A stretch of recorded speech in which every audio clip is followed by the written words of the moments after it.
Siyabingelela South Africa, siyabingelela kuphi nakuphi la nikhona enhlala sezansi, sinibingelela singapha endaweni yaseNanda. Anibingelela umduduzo ngamkhonazi. Sivela kwenhlangano ithuleleni organization. Sisazobheka umfowethu uNtando uNjomani. After sihlokane naye ukhosini naye sizothola mhlawumbe ukuthi how far abantu abavela ke nabadinga ke usizo. Ngiphinde futhi nami ngizixolisele kakhulu. Sihlale sisemgwaqeni. Sihambela abantu inkinga zabo after nje okhosini saphuma naye ngontana sahlukana naye ekseni ukuthi ke sizolokhu sithilela ngeencingo. Isuku lonke la izolo bengingekho nje besingapha eCranscope nako Greytown. Umuntu uze wabuye ebusuku. I-network ibuye ingadonsi siyazi bani ngade bezama ukuthi basifonele mhlawumbe befuna mhlawumbe ukuthi sibarefeleke uNtando incingo zingangeni. Siyaxoxa kakhulu besisemgwaqeni but sesitheka sizombheka umfowethu uNtando ukuthi ke ngabe ke ushintsho selunjani ukhona nabantu abavelayo abafika nakuyena ukuzokwazi ukufisa ukumlekelela. Taka baba. Yebo bhuti njani? Aphinde yahlangana ngiyaphila mfethu.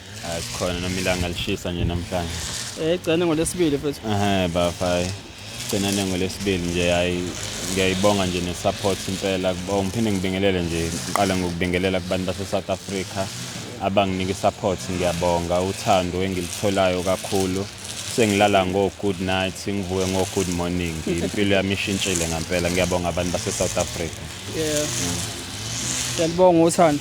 Hayi uthando luningi kakhulu la. Okay, kwenzakalani mfethu bayavela abantu kwenzakalani? Bayavela ngobuningi babo bhuti bayavela kakhulu. Ogcine ekwazile ukuthi afike kumina qathatha. Ukhona ubabu Noyolo.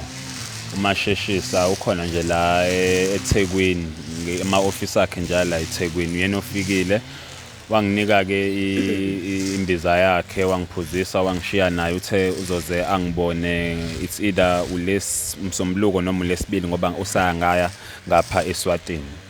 Okunye kuphinde wangimangaza ngakho ke uthe nje ngishiya nembiza wena bamkhwanazi waphinde wangishiya ne1000 futhi ngaphezulu athi hayi imbiza zakhe ziyalambisana angiphinde ngithenge nokudla ngikwazi ukuthi ngidle. Siyabonga kulo ndawo. Hayi ngibonge nje kakhulu kuyena uNkulunkulu ngathi ngambusisa kakhulu. Nephe njengoba ngisho umuntu besemgwaqeni izolo sibuye ebusuku sithe sidlule phansi town nje ngoba igenge ibingadle sengithengele ukudla ukuthi abadla bafethu. Kwakhona ubaba uDlamini umela lapho endabuko lo mzimba ukhala imali ngazo nje sengena ikholi yakhe ethi hayibo sikephi naku nobaba evela ubaba ubhaka bathi uKing Bhaka yes bethi naye nangevela ngathi asikaze singene ngisho amafoni nje semgwaqeni akwazi ukubuka ngisho TikTok ukuthi kwenzakalani ezweni na batheke nawe ngathi uyasiphakamisa isandla ukuthi uzokwazi ukuthi alekelele. Angibonile nje impela babhaka ivideo yakhe ingithintile nje kakhulu ngoba ngiyibukile okunye nje ngamvezela ubabhaka ngiyenzile ilokhuzani appointment nodokotela laba base St Edens bathe sizobonana nabo next week Friday. Omunye obevelile engimbonile unyanga yeshumi naye uvelile impela wathi uzongibeka emthandazweni impela.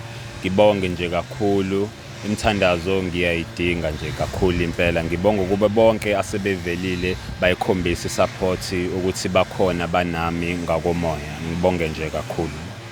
Siyabonga namba ngazi thiwa yini ukutheka noma yini kodwa khona wangikhombisa ivideo nje kamthandazo bathi unyanga yeshumi kokuthanga kwasho ukuthi angizazi ke lezi zinto zako TikTok ukuthi ithintwa kanjani mhlawumbe ukuze ukhondathe lo muntu owayethi ufisa ukufika la mhlawumbe ungabani ndi direction ngoba ufisa ukufika la ukuthi ihamba kanjani.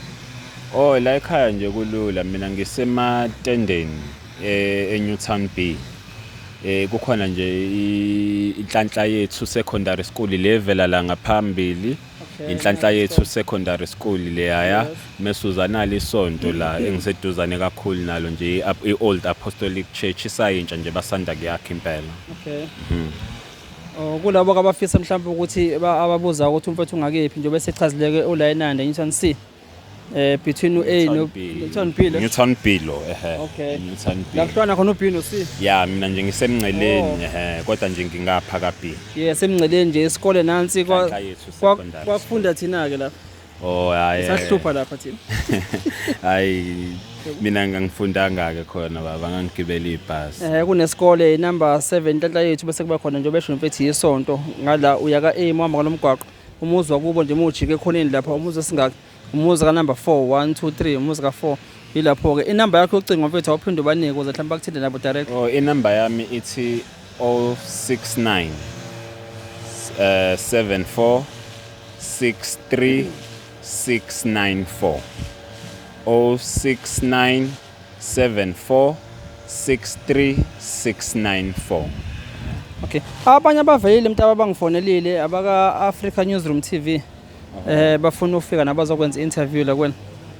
Oh ayi inkinga ngeke ngibe nayo as long nje ngizosizakala ekugcineni ngoba into engiyidingayo nje ngempela ukuthi iphele lento le umthwalo kumina makukhona usizo nje oliqhamukayo ngiyalamukela. Okay silindeleke bathe bazobuye basafonele head office yabo eGoli bebethe interview bazoyicela ukuthi ibe kusasa but sozwa ke isikhathi bese sikunika ke isikhathi sibabona ukuthi nihlangana kephi nabo bakwenzele interview befisa kusasa. Oh ayikho inkinga mina ngikhona vele ngomuntu nje oyihlalele endlini angikho busy mina ngizose ngiyozwa ngabo bhuti. Okay kulabo bathi abafisa ukudonate indaba ye-account iyalunga iyahlangana kwenzakalani? Ayi account baba ngiye ngayivula. Okay. Ngisebenzisa uTime Bank. Okay. Izandla ziyajuluka ifoni ayifuna ukuvuleka. Nanso. Ngabapha nje mfethu. I-account number ithi 530023665514. I-branch code yakhona it's 678910. Igama uNtando Godswill Mhlongo. Siyabonga nje man. Mfethu ngiyajabula mfethu mase safika la mfethu kusaphileka ngoba nami bengifisa ukuthi ube le confidence ukwazi ukufesa umhlaba. Ngiyajabula ngibona nangasesitolo nje uyihambela ukhulekile ngasekhaya uthi ithemba likhona.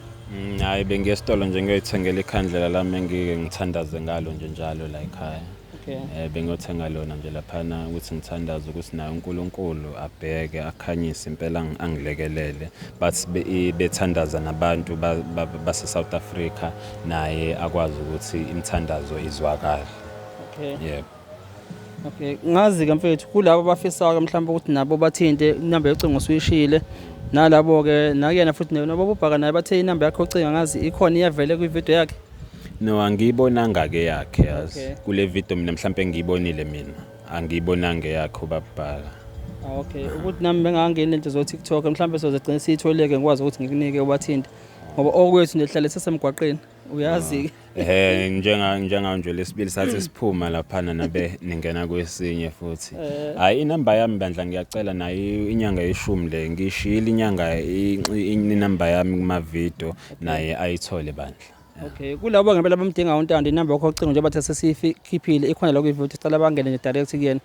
Mntaba bangazi mfethu ukuthi ngizozama ukuthi nakusasa ngibuye mhlambe sibhekane uma ukuthi ke sibonane sebefonile laba ka Africa Newsroom ngoba bathi interview bacela ukuthi bayenze kusasa. Nami kade ngihambisa salukwazi ngapha mfethu siphethe ushukela clinic beka appointment yazo. Siphephise salukwazi. Mashoba. Nangu ndodana. Sawubona gogo.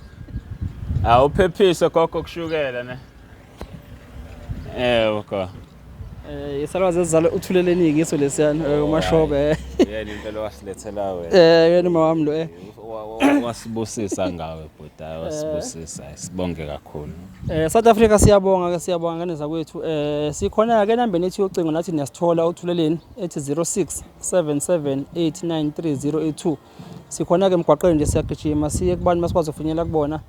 Insuku zethu nje zibhizi kakhulu izinsuku sazophuthuma nangapha empangeni konosisi nakhona abahlushwa ngathi otikolosha nangapha eMaritzburg nomunye futhi ngathi yakhona futhi bathi satanism ngathi intombane abaphulisa ugoloko kanti ugoloko ngathi unale moya yakhona bagcatshwa so nje sisemgwaqeni kanza kwethu ningaphatheka uma uthi mhlamba nisithole ngisho encingweni njengoba leswazi sasiza ke mfethu uNtando akwazi ukuthi akhiphe inamba yakhe direct kunina ngqo nikwazi ukuthi nimthinte mhlawumbe ningaze lokhu nivaya ngathi but siyajabula ngoba ne-account esikhona kulabo abafisa ungena esivivaneni bakwazi ukuthi baphose kena mfethu kusasa bro. Hayi ngibonga kakhulu baba Mkhwanazi hayi uNkulunkulu akubusise mfethu, umsebenzi owenzayo umuhle kakhulu, uyabasiza abantu nami ngofakazi. Usungisizile akalungi impela kodwa usizo hayi ngiyalibona seliseduzana. Hayi ngiyabonga mfethu, sengidlile mina, inkosi ibuse nje, sengisuthi sengiyolala nje. Yabo sesigcwele isizo. Ngiyabona nayo lokhuzane la akusavaleki kahle, usuthi ngempela indoda. Ngoba i-stress akunaso, cabanga ngithi anginamjola, awukho into engizacisayo, akuna-stress. Wena umuntu thina nje siyafa i-stress siyafa i-stress. Ikhulu phela mhlawumbe yena woza athola umthweni uyongizacisa ngey-stress, uyabazi phela bane-stress lo lethi i-stress kunjalo phela uphuza amanzi bhuti ofise. Hayi mfethu, hayi kulungile bro. Ngiyakubongela. Moja so khebulana ke mfethu. Ngiyabonga kakhulu. Okay, South Africa siyabonga, nisale kahle.